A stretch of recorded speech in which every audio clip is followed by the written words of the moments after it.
Psicología del consumo. Bases para una teoría del consumo. Primero debemos definir qué es consumo. Consumo se define como el acto de consumición de un objeto. Los primeros economistas nos dicen que el consumo es un componente de la ciencia económica, dentro de una categoría llamada unidades básicas de la actividad económica, dividida en dos partes: unidades de producción, unidades de consumo. Dentro de la primera nos referimos a dos opciones, ya sean bienes de consumo, que son los bienes destinados directamente al consumo, o bienes de capital, que son bienes hechos para fabricar más objetos. Todo esto con un mismo objetivo: satisfacer una necesidad. Pero, ¿qué es necesidad? La necesidad, según Jules Lechaulier, es un estado de un ser respecto a lo que falta para conseguir sus propios fines. Para la economía, donde el hombre consumidor toma decisiones basado en principios de utilidad, la necesidad se mide por qué tan útil es un producto. A la vez de esto, depende la cantidad de satisfacción obtenida en el arco de consumo. El comportamiento de compra según los estadios. La conducta de compra puede variar en función de la relación existente entre el objeto y el sujeto que la compra. Aquí se observan 4 apartados. Compra para uso y consumo personal. Aquí compramos algo que posteriormente se va a utilizar, o bien se hace pensando en una tercera persona que se ha encargado o a la que se le hará la donación. La presión de los grupos. El hombre vive en comunidad y se encuentra en diversos grupos, pero la conducta del individuo se encuentra influenciada por los grupos de referencia. La unidad familiar. Aquí vamos a deslindar un poco al sujeto de la conducta de compra. Hay 5 funciones distintas. 1. Iniciador. Este piensa o propone la idea de comprar cierto producto. 2. Influenciador. Explica o ejerce cierta influencia de la decisión. 3. Decididor. Tiene la decisión de compra cómo, cuándo y dónde. 4. Comprador. Es la persona que realiza la compra. 5. Usuario. Es o son quienes consumen el producto o servicio. 3. Aportaciones básicas a la psicología del consumo. La escuela conductista propone una mirada psicológica de introspección, considerando únicamente datos observables de la conducta o forma de actuar de una persona. Para esto se hace a un lado al objeto como herramienta de la psicología y en su lugar se toma en cuenta a la conducta humana, esto en función de 2 variables. El estímulo, lo que se define como lo que excita al organismo, y la respuesta, que es la reacción del organismo ante el estímulo. El saber cuál es el estímulo nos da la posibilidad de, a partir de la observación de la conducta y los hábitos del consumo del hombre, controlar la conducta del mismo, crear hábitos de consumo condicionando las respuestas con estímulos seleccionados por uno. 4. Esquemas generales del comportamiento. En esta parte veremos otros distintos puntos de vista psicológicos hacia el consumo, las cuales van a ser representadas mediante esquemas. Uno de esos esquemas pertenecen al punto de vista del profesor Nicosia, en el cual, en un esquema simple, nos expresa un proceso de toma de decisiones para hacer consumo, pero este esquema posee grandes lagunas, ya que no define operacionalmente las variaciones externos, siendo estímulos ajenos que influyen al sujeto. Y en el segundo esquema, en una forma extendida, hace una distinción hacia los determinantes o estímulos con los motivos. Pero en el esquema definitivo podemos ver que se introducen distintas dimensiones que complementan los motivos de la conducta del consumo, dejándonos entender que la conducta del consumo no es otra cosa más que una conducta total del ser humano. 5.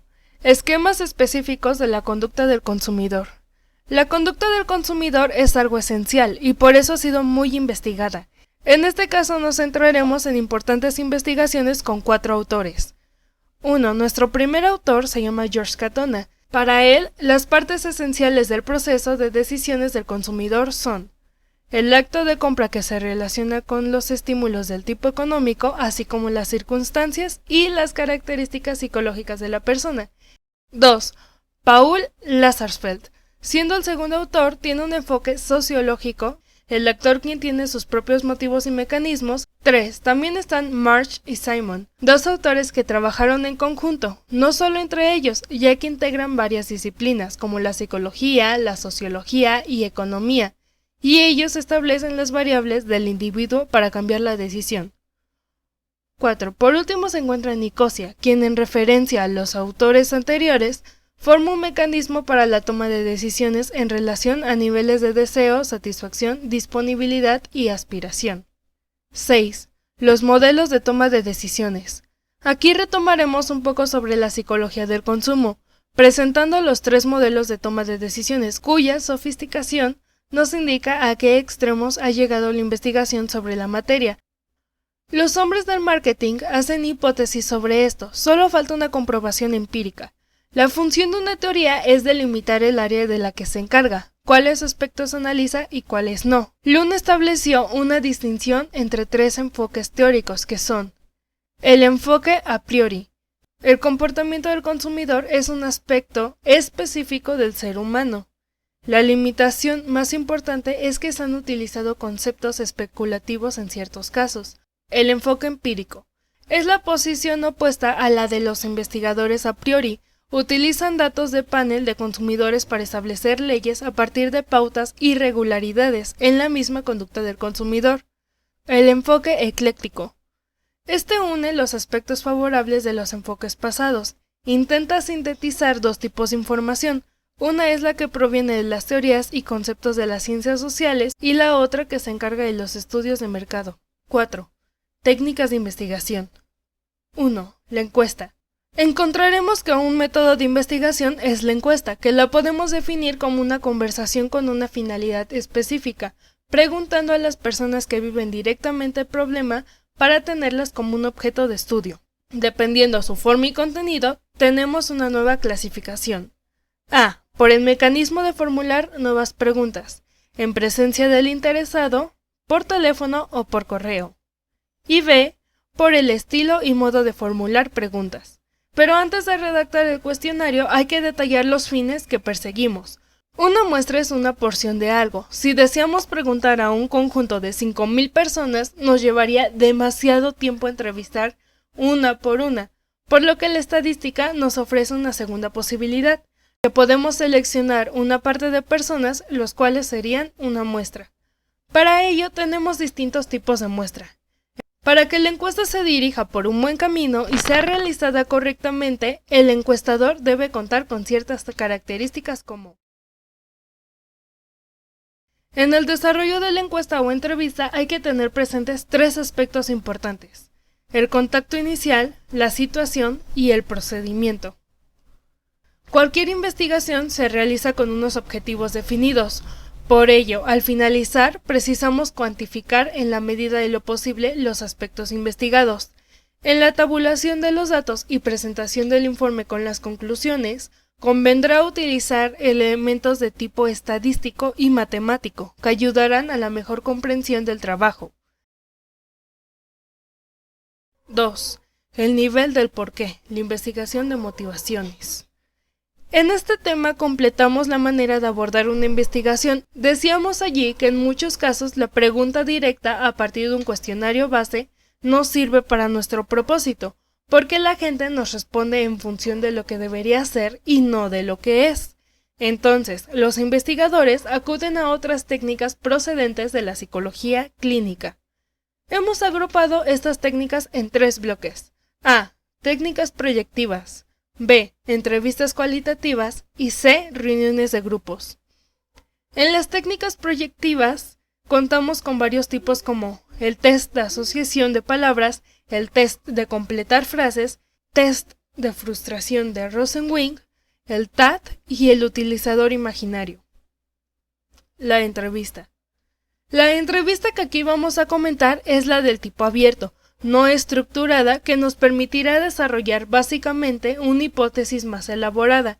La reunión de grupo comparte algunos de los requisitos de la entrevista en profundidad, pero en este caso el investigador se reúne con un grupo de 5 o 6 personas que en un clima abierto, cordial y afectivo hablan.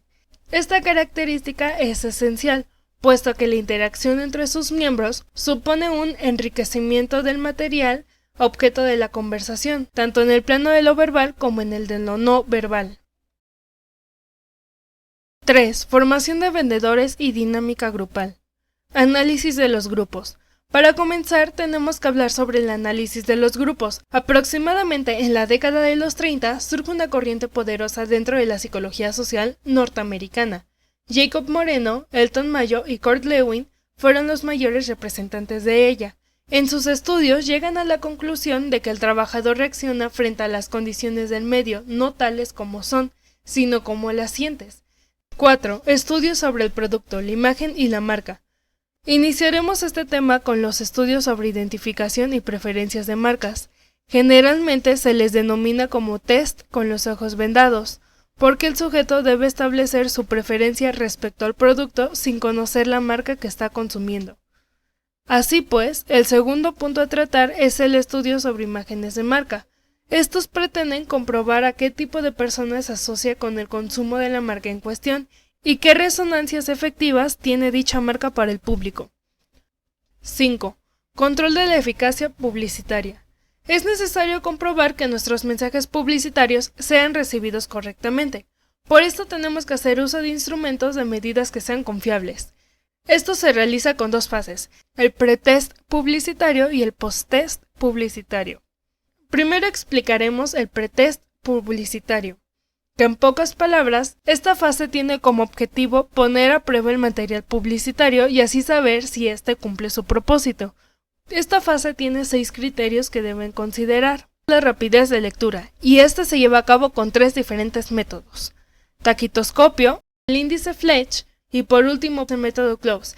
Nuestro segundo criterio es la concordancia. Para el tercer criterio nos centramos en el valor de interés global para medir cómo se hace uso de AMO. El dinamismo es el cuarto criterio y solo usa los índices de Haas, que son el índice de condición y de dinamismo. El quinto hace uso del análisis semiológico, el cual analiza los signos y señales del mensaje para luego estudiar las relaciones entre ellos.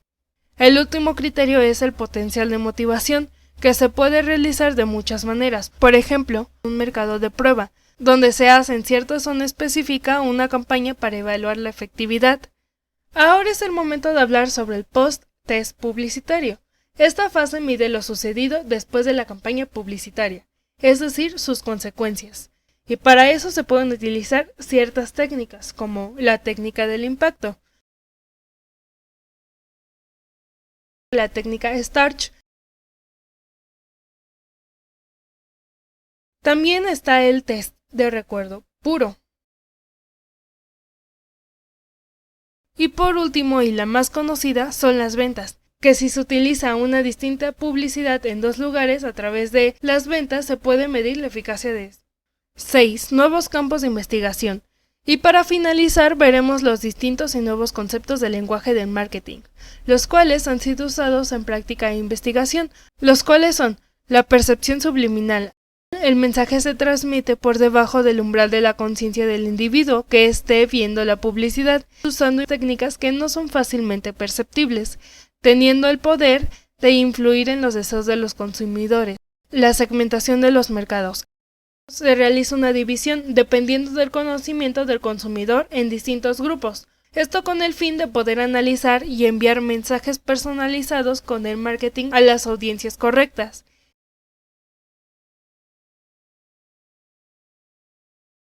En el posicionamiento, su estrategia se debe enfocar en conseguir que el consumidor elija una marca en la cima de la otra. Y por último, el lifestyle. Su estrategia se basa en una segmentación, que solo se enfoca en la distinta forma de vida de los consumidores o de un grupo social. En esta se refleja la forma de compra y de consumo de las personas. Y mayormente para poder saber esto se realizan cuestionarios con preguntas o ítems de acuerdo o desacuerdo, como por ejemplo, yo legalizaría el uso de la marihuana o yo estaría en contra de su legalización.